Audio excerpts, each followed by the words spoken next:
யாழ் academy Karaikal மாணவர்களுக்கும் இந்த வீடியோவை பார்த்து கொண்டிருக்கும் மாணவர்களுக்கும் அன்பு வணக்கம். 11th ஸ்டாண்டர்ட் என்சிஆர்டியோட தமிழ் வெர்ஷனையும் இங்கிலீஷையும் நம்ம பார்த்துட்டு இருக்கோம். தமிழ்லையும் இங்கிலீஷையும் வந்து பார்த்துட்டு இருக்கோம். இதில் வந்து பார்த்தீங்கன்னா கடைசி பார்ட்டான distribution of temperature and temperature inversion அப்படின்னு என்னன்னு சொல்லிட்டு பார்ப்போம். டெம்பரேச்சர் இன்வர்ஷன் அப்படின்னா வெப்பநிலை தலைகீழ் மாற்றம் அப்படின்னு சொல்லுவோம். ஓகேங்களா? அது என்ன வெப்பநிலை தலைகீழ் மாற்றம்னா ஃபர்ஸ்ட் நம்ம லைவா வந்து ஒன்று புரிஞ்சுக்கலாம். என்னன்னு கேட்டிங்கன்னா பொதுவாக நம்ம கிரவுண்டில் இருக்கணும்னு வச்சுக்கலாம். இன்னொன்று மலை கிரவுண்ட் வந்து பொதுவாக வாமராக இருக்கும். வெப்பநிலையாக அதாவது ஹாட்டாக இருக்கும், வெப்பமாக இருக்கும்.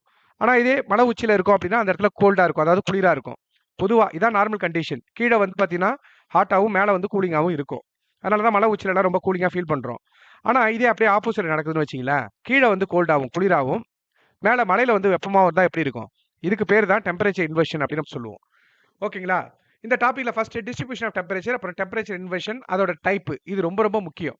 அதுக்கப்புறம் பார்த்தீங்கன்னா டயூர்னல் டெம்பரேச்சர் ரேஞ்சுனா என்ன, ஆனுவல் டெம்பரேச்சர் ரேஞ்சுனா என்ன, இதை ரெண்டுத்தையும் பேசியிருப்போம். ரொம்ப சிம்பிளான இதுதான், குயிக்காக சொல்லிடுறேன், தெளிவாக கவனிங்க, டவுட் இருந்தால் கேளுங்க. ஓகேங்களா? டிஸ்ட்ரிபியூஷன் ஆஃப் டெம்பரேச்சர்னா என்ன அப்படின்னு கேட்டிங்கன்னா, இந்த வெப்பநிலை இருக்குல்ல, அது வந்து பூமியோட பல்வேறு இடத்துல, அது இல்லாமல் உயரத்துக்கு தகுந்த மாதிரி வெப்பநிலை அப்படிங்கிறது எப்படி மாறுது அப்படிங்கிறது தான் டிஸ்ட்ரிபியூஷன் ஆஃப் டெம்பரேச்சர். இப்போ இதுலேருந்து என்ன சொல்ல வராங்கன்னா, இப்போ பூமியில் ஒவ்வொரு இடத்துலையும் ஒவ்வொரு வகையான டெம்பரேச்சர் தான்ப்பா இருக்குது. எல்லா இடத்துலையும் ஒரே டெம்பரேச்சர் இல்லை. அதே மாதிரியே உயரத்துக்கு தகுந்த மாதிரியும் அந்த வெப்பநிலை வந்து மாறுது. ஓகேங்களா? வெப்பநிலையும் மாறுது. அதை பற்றி படிக்கிறது தான் டிஸ்ட்ரிபியூஷன் ஆஃப் டெம்பரேச்சர். ஏன் மாறுது அப்படின்னு கேட்டிங்கன்னா, அது எதை பொறுத்து இருக்குது, எதனால் வந்து வெப்பநிலை வந்து ஒவ்வொரு இடத்துலையும் ஒரு மாதிரியா இருக்கு, ஒவ்வொரு உயரத்துலையும் டிஃப்ரெண்டா இருக்கு, வெப்பநிலை மாறிக்கிட்டே இருக்கு அப்படின்னு கேட்டிங்கன்னா, அது எதை பொறுத்துனா லாட்டிடியூடை பொறுத்து, அச்சக்கோடுகளை, ஆல்டிடியூட் உயரத்தை பொறுத்து, டிஸ்டன்ஸ் ஃப்ரம் த சி கடல்ல இருந்து எவ்வளோ தூரத்தில் இருக்கு அதை பொறுத்து டெம்பரேச்சர் மாறும். ஓஷன் கரண்ட் கடல் நீரோட்டம், ஹாட் கரண்ட், கோல்டு கரண்ட் அப்படிலாம் இருக்கு இல்லையா, இதெல்லாம் ஆல்ரெடி எல்லாத்தையுமே டிஸ்கஸ் பண்ணிட்டோம். இது எல்லாத்தையுமே டிஸ்கஸ் பண்ணிட்டோம். ஓஷன் கரண்ட் அப்படிங்கிறது கடல் நீரோட்டம். ஹாட் கரண்ட் இருக்கிற இடத்துல அந்த கடற்கரை பார்த்தீங்கன்னா ரொம்ப வார்மரா இருக்கும். இதே கோல்டு கரண்ட் குளிர் நீரோட்டம் ஓடக்கூடிய இடத்துல வந்து பார்த்தீங்கன்னா அந்த இடம் வந்து பார்த்தீங்கன்னா ரொம்ப கோல்டா வந்து பார்த்தீங்கன்னா இருக்கும். அப்புறம் விண்டு, ஏர் மாசஸ், காற்று தொகுப்பு, அப்புறம் கிளவுடு கவர், மேகமூட்டம், இது எல்லாத்தையும் பொறுத்து வெப்பநிலைங்கிறது மாறும். அதாவது வெப்பநிலை அப்படிங்கிறது அச்சக்கோடுகள் மேலே போக போக, அச்சக்கோடுகள் லாட்டிடியூட் வந்து மேலே போக போக இது வந்து வெப்பநிலை வந்து குறையும். உயரம் அதிகரிக்க அதிகரிக்க டெம்பரேச்சர் வந்து குறையும். அப்புறம் கடல்ல கிட்ட இருந்தாங்கன்னா மாடரேட் டெம்பரேச்சர்ல இருக்கும் அவங்களுக்கு எப்பவுமே. பட் கடல்ல இருந்து ரொம்ப தொலைவில் இருக்கிறோம் அப்படின்னா அங்கே நம்ம எக்ஸ்ட்ரீம் கிளைமேட்டை வந்து பார்க்க முடியும். அதாவது ஓவரா ஹீட் இருக்கும், ஓவரா கூலிங் இருக்கும், இந்த மாதிரிலாம் பார்க்கலாம். அப்புறம் கடல் நீரோட்டம், காற்று தொகுப்பு, கிளவுடு கவர், இது எல்லாமே வந்து பார்த்தீங்கன்னா டெம்பரேச்சரை பாதிக்கக்கூடிய காரணிகள் அப்படின்னு நம்ம சொல்லுவோம். இந்த டெம்பரேச்சர் டிஸ்ட்ரிபியூஷனை பொறுத்த வரைக்கும் 2 டைப் இருக்கு. ஹரிசாண்டல் டிஸ்ட்ரிபியூஷன், வெர்டிகல் டிஸ்ட்ரிபியூஷன் அப்படின்னு நம்ம சொல்லுவோம். ஹரிசாண்டல்னா என்னது அப்படின்னா கிடைமட்டமா பரவுறது, ரைட்டா? ஓகே, ஹரிசாண்டல் டிஸ்ட்ரிபியூஷன்னா என்ன அப்படின்னு கேட்டிங்கன்னா, variation in temperature from place to place, ஒரு இடத்துலயே இன்னொரு இடத்துல. ஓகே, இது ஒரு பிளேஸ் இது ஒரு பிளேஸ் அப்படின்னா எர்த் சர்ஃபேஸில் ஒவ்வொரு இடத்துலையும் வெப்பநிலை அப்படிங்கிறது ஒவ்வொரு இடத்துக்கும் மாறும் அப்படிங்கிறது தான் ஹரிசாண்டல் டிஸ்ட்ரிபியூஷன் ஆஃப் டெம்பரேச்சர் அப்படின்னு நம்ம சொல்லுவோம். சரி, இந்த ஹரிசாண்டல் டிஸ்ட்ரிபியூஷன் ஆஃப் டெம்பரேச்சரை எப்படி வந்து காமிப்பாங்க மேப்பில் அப்படின்னா ஐசோதெர்ம் வச்சு காமிப்பாங்க. ஐசோதெர்ம்னா என்னன்னா இது ஒரு இமேஜினரி லைனு. இது வந்து என்ன பண்ணும் அப்படின்னா ஒரே வெப்பநிலை கொண்ட 2 பிளேஸை வந்து கனெக்ட் பண்ணி காட்டும். ஓகே, ஐசோதெர்ம் அப்படிங்கிறது இமேஜினரி லைனு. இது வந்து பார்த்தீங்கன்னா சேம் டெம்பரேச்சர் இருக்கக்கூடிய இடத்த வந்து கனெக்ட் பண்ணி காட்டும். இதிலே வந்து பார்த்தீங்கன்னா இது பொதுவாக இந்த ஐசோதெர்ம் லைனை வந்து பார்த்தீங்கன்னா ஈஸ்ட்லேருந்து வெஸ்ட்டுக்கு வந்து பார்த்தீங்கன்னா வெஸ்ட்டில் இருந்து இது பொதுவாக வந்து உலகம் இருக்குது அப்படின்னா இது வெஸ்ட் இது ஈஸ்ட். பட் ஐசோதெர்ம் லைனை வந்து எப்படி வரைவாங்கன்னா ஈஸ்ட் டு வெஸ்ட் வந்து பார்த்தீங்கன்னா கனெக்ட் பண்ணுற மாதிரி வரைஞ்சி காட்டுவாங்க. அதேமாரி இங்கே சப்போஸ் நிலம் இருக்குது, இல்லை கடல் இருக்குது, இல்லை ஓஷன் கரண்ட் ஓடுது அப்படின்னா இந்த இது வந்து கொஞ்சம் வளைஞ்சோட காட்டுவாங்க. ஓகேங்களா? கொஞ்சம் பெண்ட் பண்ணியோட காட்டுவாங்க. ஓகேங்களா? ஐசோதெர்ம் அப்படிங்கிறது ஒரு இமேஜினரி லைனு, 2 சேமான வெப்பநிலை கொண்ட இடத்த கனெக்ட் பண்ணுறது, அவ்வளோதான். அடுத்து வெர்டிகல் டிஸ்ட்ரிபியூஷன் ஆஃப் டெம்பரேச்சர்னா என்ன அப்படின்னு கேட்டிங்கன்னா, அதாவது உயரம் அதிகரிக்க அதிகரிக்க வெப்பநிலை அப்படிங்கிறது மாறும் அப்படிங்கிறது தான் vertical distribution of temperature. Vertical distribution of temperature for example sea லெவலில் வந்து கடல் மட்டத்தில் வந்து பார்த்தீங்கன்னா 30 டிகிரி செல்சியஸ் இருக்குது அப்படின்னா 1000 மீட்டருக்கு அந்தாண்ட, ஓகே, அதாவது 1 கிலோமீட்டர் 1000 மீட்டருக்கு மேலே பார்த்தீங்கன்னா 6.5 டிகிரி செல்சியஸ் குறையும். அதாவது இந்த இடத்துல 23.5 டிகிரி செல்சியஸ் தான் இருக்கும். இன்னும் 1000 மீட்டர் ஹைட்டாக போகிறோம் அப்படின்னா அந்த இடத்துல 17 டிகிரி செல்சியஸ் தான் இருக்கும். அப்போது உயரம் அதிகரிக்க வெப்பநிலை மாறும் அப்படிங்கிறோம்ல. ஓகே, இந்த கண்டிஷனுக்கு பேர் தான் நார்மல் லேப்ஸ் ரேட் அப்படின்னு நம்ம சொல்லுவோம்.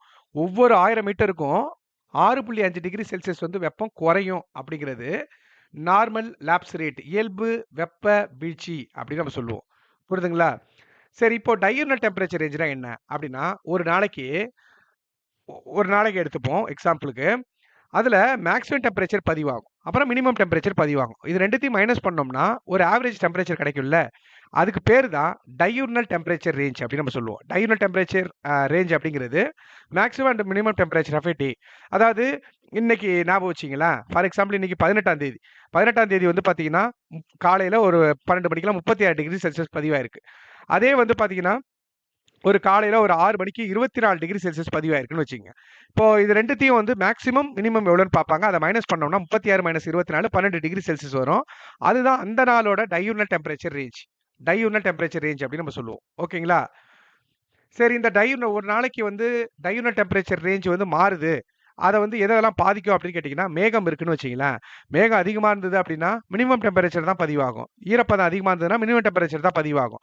அப்ப எதெல்லாம் டயர்னல் டெம்பரேச்சர் ரேஞ்ச வந்து அஃபெக்ட் பண்ணும் அப்படின்னு கேட்டீங்கன்னா, மேகக்கூட்டங்கள், இல்லன்னா மேகமூட்டங்கள், ஹியூமிடிட்டி ஈரப்பதம், காத்து, டிஸ்டன்ஸ் ஃப்ரம் த சீ இது எல்லாமே வந்து பார்த்தீங்கன்னா, டயர்னல் டெம்பரேச்சர் ரேஞ்ச வந்து அஃபெக்ட் பண்ணும். எது அப்படின்னு கேட்டீங்கன்னா, காற்று, அப்புறம் கடல்ல இருந்து தூரம், அப்புறம் ஈரப்பதம், மேகம் இது எல்லாமே வந்து பார்த்தீங்கன்னா, டயர்னல் டெம்பரேச்சர வந்து மாத்தும். இல்ல கண்ட்ரோல் பண்ணும். டயர்னல் டெம்பரேச்சர் ரேஞ்சுனா தினசரி வெப்பநிலை வேறுபாடு. அப்படிங்கிறது ஒரு நாளின் அதிகபட்ச மற்றும் குறைந்தபட்ச வெப்பநிலைக்கு இடையிலான வித்தியாசம். ஓகேங்களா? இப்போ ஆனுவல் டெம்பரேச்சர் ரேஞ்சுனா என்ன? நீங்களே கண்டுபிடிச்சிருவீங்க. அது என்ன ஆனுவல் டெம்பரேச்சர் ரேஞ்ச் அப்படின்னு நம்ம பார்த்தோம் அப்படின்னா, ஆண்டு வெப்பநிலை வேறுபாடு அப்படின்னு நம்ம சொல்லுவோம். ஓகே. ஒரு ஆண்டுல அதிகமா வெப்பமுள்ள மாதமும் இருக்கும். மிக குறைந்த வெப்பம் பதிவான மாசமும் இருக்கும். இதனுடைய சராசரி வெப்பநிலை வித்தியாசம் தான் ஆனுவல் டெம்பரேச்சர் ரேஞ்ச் அப்படின்னு நம்ம சொல்லுவோம். ஃபார் எக்ஸாம்பிள் ஹாட்டஸ்ட் மந்த்தும் பதிவாகும், கோல்டஸ்ட் மந்த்தும் பதிவாகும். இது 2த்தையும் மைனஸ் பண்ணோம்னா கிடைக்கிறது தான் ஆனுவல் டெம்பரேச்சர் ரேஞ்ச் அப்படின்னு நம்ம சொல்லுவோம். ஜ மே மாசம் 35 டிகிரி செல்சியஸ் வந்து பதிவாயிருக்குன்னு வச்சுங்க. இதுதான் ஹாட்டஸ்ட் மந்த். ஜனவரி 20 டிகிரி செல்சியஸ் பதிவாயிருக்குன்னா இதான் கோல்டஸ்ட் மந்த். இந்த 35 - 20 இத மைனஸ் பண்ணோம்னா கிடைக்கல ஒரு ஆன்சர். இதுதான் ஆனுவல் டெம்பரேச்சர் ரேஞ்ச். இப்போ பொதுவா வந்து பார்த்தீங்கன்னா, ஆனுவல் டெம்பரேச்சர் ரேஞ்ச் வந்து கோஸ்டல் ஏரியால எப்படி இருக்கும்னு கேட்டீங்கன்னா, ஸ்மால் ஆனுவல் ரேஞ்ச் தான் இருக்கும். ஸ்மால் ஆனுவல் ரேஞ்ச் தான் இருக்கும். இதே கான்டினென்டல் இன்டீரியர் இப்போ நம்ம வாழக்கூடிய இடத்துலலாம் பார்த்தீங்கன்னா, ஆனுவல் ரேஞ்ச் வந்து பார்த்தீங்கன்னா அதிகமா இருக்கும். ஆனுவல் ரேஞ்ச் வந்து பார்த்தீங்கன்னா, அந்த வித்தியாசம் ஹாட்டஸ்ட் மந்த்துக்கும், கோல்டஸ்ட் மந்த்துக்கும் வித்தியாசம் அதிகமா இருக்கும். ஆனா கோஸ்டல் ஏரியால ஸ்மாலா இருக்கும். காரணம் என்னன்னு கேட்டீங்கன்னா, அந்த இடத்துல எப்பவுமே மாடரேட் டெம்பரேச்சர் தான் இருக்கும். புரியுதுங்களா? இப்ப டெம்பரேச்சர் இன்வெர்ஷன்னா என்ன? இதுதான் முக்கியமான கான்செப்ட்டே. இந்த இந்த டாபிக் மிக முக்கியமான இடமே இதுதான். டெம்பரேச்சர் இன்வெர்ஷன்னா பொதுவா நம்ம வந்து பார்த்தீங்கன்னா, என்ன பார்த்தோம்? Normally temperature decreases with altitude. அதாவது உயரம் அதிகரிக்க அதிகரிக்க ஆல்டிட்யூட் இன்க்ரீஸ் ஆனுச்சு அப்படின்னா, பொதுவா வந்து டெம்பரேச்சர் குறையும். உயரம் அதிகரிக்க அதிகரிக்க டெம்பரேச்சர் குறையும். அதுதான் நம்ம கீழ வந்து கிரவுண்ட்ல வந்து பார்த்தீங்கன்னா, நார்மலா இருக்கும்போது ஹாட்டா இருப்போம். இதே மலைக்கு போயிட்டோம் அப்படின்னா, அங்க கூலிங்கா இருக்கும். அதாவது அப்போ உயரம் அதிகரிக்க அதிகரிக்க டெம்பரேச்சர் குறையும் தான். ஆனா, சில டைம்ல இதுக்கு அப்படியே ஆப்போசிட்டா நடக்கும். இதுக்கு பேரு தான் வந்து பார்த்தீங்கன்னா, டெம்பரேச்சர் இன்வெர்ஷன் அப்படின்னு நம்ம சொல்லுவோம். டெம்பரேச்சர் வந்து பார்த்தீங்கன்னா, உயரம் ஆல்டிட்யூட் இன்க்ரீஸ் ஆனுச்சு அப்படின்னா, டெம்பரேச்சரும் இன்க்ரீஸ் ஆகும். அப்படியே ஆப்போசிட்டா நார்மல் கண்டிஷன் ஆப்போசிட்டா நடக்கும். அதுக்கு பேர் தான் டெம்பரேச்சர் இன்வெர்ஷன் அப்படின்னு நம்ம சொல்லுவோம். இதுல 3 டைப் இருக்கு. புரியுதுங்களா? ஓகே. 3 டைப் வந்து பார்த்தீங்கன்னா இருக்கு. இதெல்லாம் இருக்கட்டும். நாம இத எக்ஸ்பிளைன் பண்றது தெளிவா ஞாபகம் வச்சுக்கங்க. இது ரொம்ப ரொம்ப முக்கியமானது. 3 டைப். ஃபர்ஸ்ட் வந்து பார்த்தீங்கன்னா, ரேடியேஷன் இன்வெர்ஷன் அப்படின்னு சொல்லுவாங்க. இது என்ன ரேடியேஷன் இன்வெர்ஷன்? ரேடியேஷனால இன்வெர்ஷன் ஆனுச்சு அவ்வளவுதான். ரேடியேஷன் எந்த ரேடியேஷன் அப்படின்னு கேட்டீங்கன்னா, ஒரு குளிர்கால இரவ ஞாபகம் வச்சுங்க. நைட்டு. ஓகேங்களா? இப்ப காலைல வந்து பார்த்தீங்கன்னா, சூரியன் நல்லா அங்க அடிச்சிருக்கும். ஆனா நைட் வந்து பார்த்தீங்கன்னா, அங்க சூரியனே இருக்காது. ரைட்டா? இல்லையா? இதெல்லாம் ஒண்ணுமே இல்ல. இப்ப என்ன ஆகும்? நைட் டைம்ல என்ன ஆகும்? Night time night. ஓகேங்களா? இப்ப என்ன ஆகும் அப்படின்னு கேட்டீங்கன்னா, அப்போ பூமியில இருக்கக்கூடிய பூமியில இருக்கக்கூடிய ஹீட் எல்லாமே வந்து பார்த்தீங்கன்னா, ரேடியேஷன் மூலியமா மேல போயிடும். ரைட்டா? ரேடியேஷன் மூலியமா மேல போயிட்டே இருக்கும். அதனால என்ன ஆகும்னு கேட்டீங்கன்னா, கிரவுண்ட் வந்து பார்த்தீங்கன்னா, லாஸ் ஹீட். கிரவுண்டுக்கு வந்து பார்த்தீங்கன்னா, ஹீட்டே இருக்காது இப்போதைக்கு. நைட் டைம்ல. ஹீட்டா இருக்காது. ஓகேங்களா? அதனால என்ன ஆகும்? கிரவுண்ட் வந்து பார்த்தீங்கன்னா, ரொம்ப கோல்டா மாறிடும். ஓகேங்களா? இப்போ கிரவுண்ட் கோல்டா மாறுனனால, இப்போ இதுல படக்கூடிய காத்து என்ன ஆகும் அப்படின்னா, அதுவும் கூலிங்கா மாறிடும். அதுவும் கூலிங்கா மாறிடும். இப்ப பார்த்தீங்கன்னா, மேல இத விட மேல இருக்கக்கூடிய ஏரியாலாம் வந்து பார்த்தீங்கன்னா, வார்மரா இருக்கும். வார்மரா இருக்கும். இது வந்து கீழ இருக்கக்கூடிய கிரவுண்ட் வந்து பார்த்தீங்கன்னா, கோல்டா இருக்கும். அப்போ உயரம் அதிகரிக்க அதிகரிக்க இப்ப என்ன ஆகுதுன்னு கேட்டீங்கன்னா, டெம்பரேச்சரும் அதிகமாகுது. இதுக்கு பேரு ரேடியேஷன் இன்வெர்ஷன். எதனால இப்படி ஆனுச்சுன்னு கேட்டீங்கன்னா, ரேடியேஷனால. நைட் டைம்ல ஆ ஹீட் அதிகமா லாஸ் ஆகுறனால, ரேடியேஷன் நடந்து லாஸ் ஆகுறனால, இது ரொம்ப கூலிங் ஆயிடும். அப்போ இப்போ இந்த கிரவுண்ட வந்து அ டச் பண்ணக்கூடிய காத்து ரொம்ப கூலிங் ஆயிடும். கம்பேரிட்டிவ்லி மேல. ஓகேங்களா? கிரவுண்ட்ல இருந்து ஒரு ஒரு குறிப்பிட்ட தூரத்தில நம்ம பார்க்குறோம். இந்த இடத்துல வார்மரா இருக்கும். இந்த இடத்துல கூலிங்கா இருக்கும். அப்ப இத இது பார்க்கும்போது ரேடியேஷன் இன்வெர்ஷனால டோட்டலா வந்து டெம்பரேச்சர் வந்து இன்வெர்ஷன் ஆயிருக்கும். புரியுதுங்களா? ஒரு ரியல் லைஃப் எக்ஸாம்பிள் சொல்றேன். இப்ப காலையில வந்து ஒரு 5 மணி இருக்குன்னு வச்சுக்கங்க. இப்போ நீங்க காலைல ஒரு 5 மணிக்கு வெளில வரீங்க. கீழ தரைக்கு அருகில பார்த்தீங்கன்னா, ரொம்ப வந்து கூலிங்கா இருக்கும். அதே வந்து பார்த்தீங்கன்னா, சூரியன் உதிச்சதுக்கு அப்புறம், அந்த குளிர் கொஞ்சம் கொஞ்சமா வந்து பார்த்தீங்கன்னா, மறைஞ்சே போயிடும். புரியுதுங்களா? அப்ப ரேடியேஷனால நைட் டைம்ல என்ன ஆகுதுன்னு கேட்டீங்கன்னா, கிரவுண்ட் வந்து ஹீட்ட வந்து இழக்குது. அதனால கிரவுண்ட் வந்து கோல்டா இருக்கு. ஓகேங்களா? இதுக்கு பேரு ரேடியேஷன் இன்வெர்ஷன் அப்படின்னு நம்ம சொல்லுவோம். செகண்ட் வந்து பார்த்தீங்கன்னா, வேலி இன்வெர்ஷன் அப்படின்னு நம்ம சொல்லுவோம். வேலி இன்வெர்ஷன். அது என்ன வேலி இன்வெர்ஷன்? வேலி இன்வெர்ஷன் அப்படின்னா பள்ளத்தாக்கு ரைட்டா? இப்போ ஃபார் எக்ஸாம்பிள் 2 மலைய வந்து ஞாபகம் வச்சுங்க. 2 மலை 2 மலை. கீழ இருக்கிறது வந்து பள்ளத்தாக்கு. ரைட்டா? இந்த ரீஜியன் தான் நான் வந்து பள்ளத்தாக்கு அப்படின்னு சொல்றேன். இப்போ நைட் டைம்ல வந்து பார்த்தீங்கன்னா, என்ன ஆகும் அப்படின்னு கேட்டீங்கன்னா, இதுவும் ஒரு வந்து ராக் தானே? ராக். இப்ப காலையில ரொம்ப வெப்பமா இருக்கும். நைட் டைம்ல இது ரொம்ப கூலிங் ஆயிடும். ரைட்டா? ரொம்ப கூலிங்கா இருக்கும். இப்போ கூலிங்கா இருக்கறனால நைட் டைம்ல கூலிங்கா இருக்கனால, இப்போ அதுல வந்து இந்த வீசக்கூடிய காத்து போய் மோதுதுன்னு வச்சுக்கங்களேன், அதுவும் வந்து கூலிங் ஆயிடும். ஓகேங்களா? கூலிங் ஆயிடும். ஓகே. அப்ப அதனால என்ன ஆகும் அப்படின்னு கேட்டீங்கன்னா, கூலிங் ஆனனால ஹை பிரஷர் கிரியேட் ஆயிடும். அதனால நைட் என்ன ஆகும்னா, மவுண்டெயின்லேருந்து பள்ளத்த நோக்கி காத்து வந்து வீசும். இப்போ பள்ளத்துல வந்து என்ன ஆகும் அப்படின்னு கேட்டீங்கன்னா, டோட்டலா வந்து அந்த கோல்ட் ஏர் எல்லாமே வந்து பார்த்தீங்கன்னா, கீழ வந்து தங்கிடும். செட்டில் ஆயிடும். கோல்ட் ஏர் வந்து பார்த்தீங்கன்னா, டோட்டலா வந்து கீழ செட்டில் ஆயிடும். மேல வந்து இத கம்பேர் பண்ணும்போது இது வார்மரா இருக்கும். இது வந்து பார்த்தீங்கன்னா, டோட்டலா வந்து கூலிங்கா ஏர் வந்து கீழ வந்து செட்டில் ஆயிடும். இதுக்கு பேரு தான் இந்த இடத்துல கீழ கூலிங்கா இருக்கு. மேல வந்து பார்த்தீங்கன்னா, வார்மரா இருக்கு. ஓகேங்களா? இப்ப இந்த கண்டிஷன் பேரு டெம்பரேச்சர் இன்வெர்ஷன். இப்ப இதுக்கு பேரு வேலில நடக்கிறனால இது பேரு வேலி இன்வெர்ஷன் அப்படின்னு நம்ம சொல்றோம். அடுத்து 3வது வந்து சப்சிடன்ஸ் இன்வெர்ஷன். சப்சிடன்ஸ் இன்வெர்ஷன்னா என்ன? அப்படின்னு கேட்டீங்கன்னா, இது ரொம்ப முக்கியம். பொதுவா வந்து சப்சிடன்ஸ்னா என்ன? சப்சிடன்ஸ் அப்படின்னு மீன் பண்றாங்கன்னா, ஏர் கம்மிங் டவுன் அப்படின்னு அர்த்தம். ஏர் கம்மிங் டவுன் அப்படின்னு அர்த்தம். காத்து கீழ வருது அப்படின்னு அர்த்தம். புரியுதுங்களா? காற்று மேல இருந்து கீழ இறங்குறது. அதுக்கு பேரு தான் சப்சிடன்ஸ். முக்கியமான விஷயம் என்னன்னா, காத்து மேல இருந்து கீழ வந்து இறங்கும்போது, பிரஷர் அதிகமாகும். காத்து வந்து மேல இருந்து கீழ இறங்குது அப்படின்னு கேட்டீங்கன்னா, பிரஷர் வந்து பார்த்தீங்கன்னா அதிகமாகும். ரைட்டா? இல்லையா? காற்று அழுத்தம் வந்து அதிகமாகும். காற்றழுத்தம் அதிகமாகும். இது காற்றழுத்தம் அதிகமானதுக்கு அப்புறம், இது கம்ப்ரஸ் ஆகுதுன்னு வச்சுக்கங்க. அப்ப என்ன ஆகும்? அந்த காத்து வார்ம் ஆகும். ஓகே. ஃபர்ஸ்ட் நான் என்ன சொன்னேன்? காத்து மேல இருந்து கீழ இறங்குறப்போ, பொதுவாவே பிரஷர் அதிகமாகும். பிரஷர் அதிகமாகி, அதுக்கப்புறம் கம்ப்ரஷன் ஆனுச்சு அப்படின்னா, இது வார்ம் ஆக ஆரம்பிக்கும்.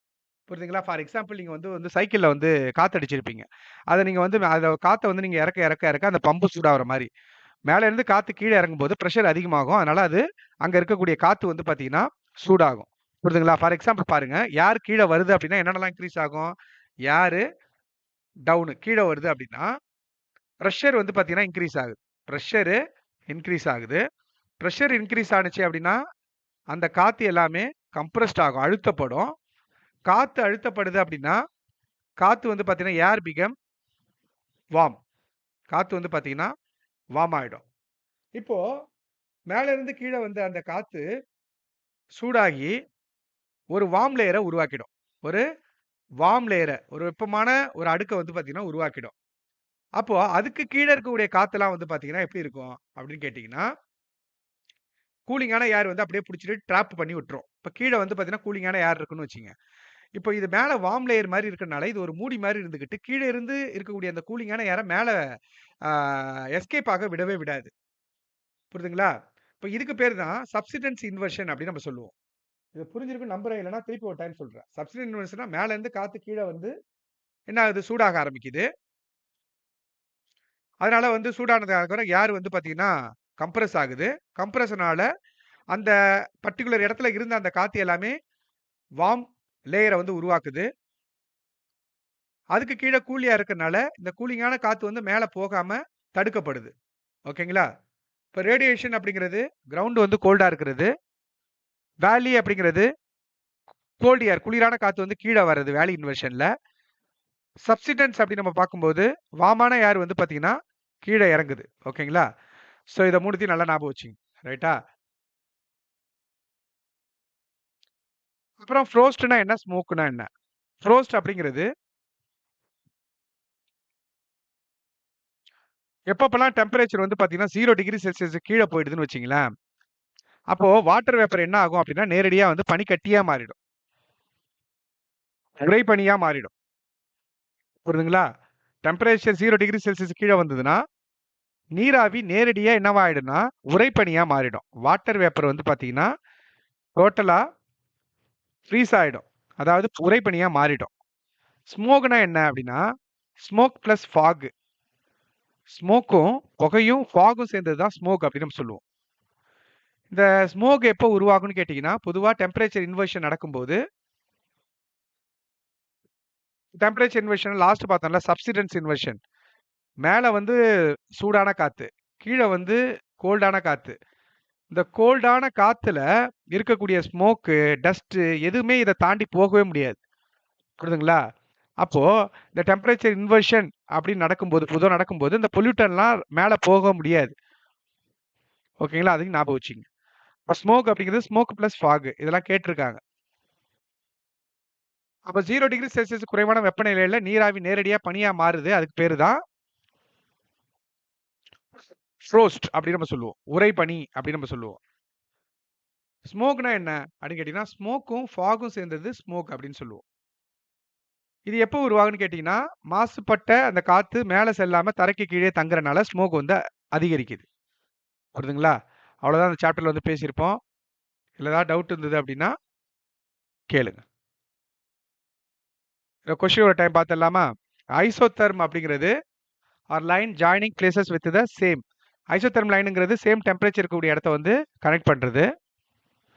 நார்மல் லேப்ஸ் ரேட் அப்படிங்கிறது வந்து எவ்வளோ இருக்கும்? ஒவ்வொரு 1000 மீட்டருக்கும் 6.5 டிகிரி செல்சியஸ் குறையும். டெம்பரேச்சர் இன்வெர்ஷன் அப்படிங்கிறது எப்போ நடக்கும் அப்படின்னு கேட்டிங்கன்னா, பொதுவா வந்து கிளியர் அண்டு காம் வின்டர் நைட்ல தான் நடக்கும். கிளியரா காம் வின்டர் நைட்ல தான் நடக்கும். எந்த கண்டிஷன் வந்து ஃபார்மேஷன் ஆஃப் ஸ்மோக் ஃபார்மேஷன் ஆகுறதுக்கு எந்த கண்டிஷன் கரெக்ட்டா இருக்கும்னு கேட்டீங்கன்னா, டெம்பரேச்சர் இன்வெர்ஷன். வேலி இன்வெர்ஷன் எப்போ நடக்கும் அப்படின்னு கேட்டீங்கன்னா, கோல்டு டென்ஸ் ஏர் வந்து பார்த்தீங்கன்னா, பள்ளத்தாக்குல போயிட்டு தங்கிடும். அதுதான். Which area usually has the smallest annual temperature range அப்படின்னு கேட்டீங்கன்னா, எந்த இடத்துல அந்த ஆனுவல் டெம்பரேச்சர் ரேஞ்ச் வந்து கம்மியா இருக்கும் அப்படின்னு கேட்டீங்கன்னா, கோஸ்டல் ரீஜியன்ல கம்மியா இருக்கும். ஓகேங்களா? ஏதாச்சும் டவுட் இருந்தது அப்படின்னா கமெண்ட் பண்ணுங்கப்பா. தேங்க் யூ சோ மச்ப்பா. ஸோ இது வந்து ரிவிஷன் தான்.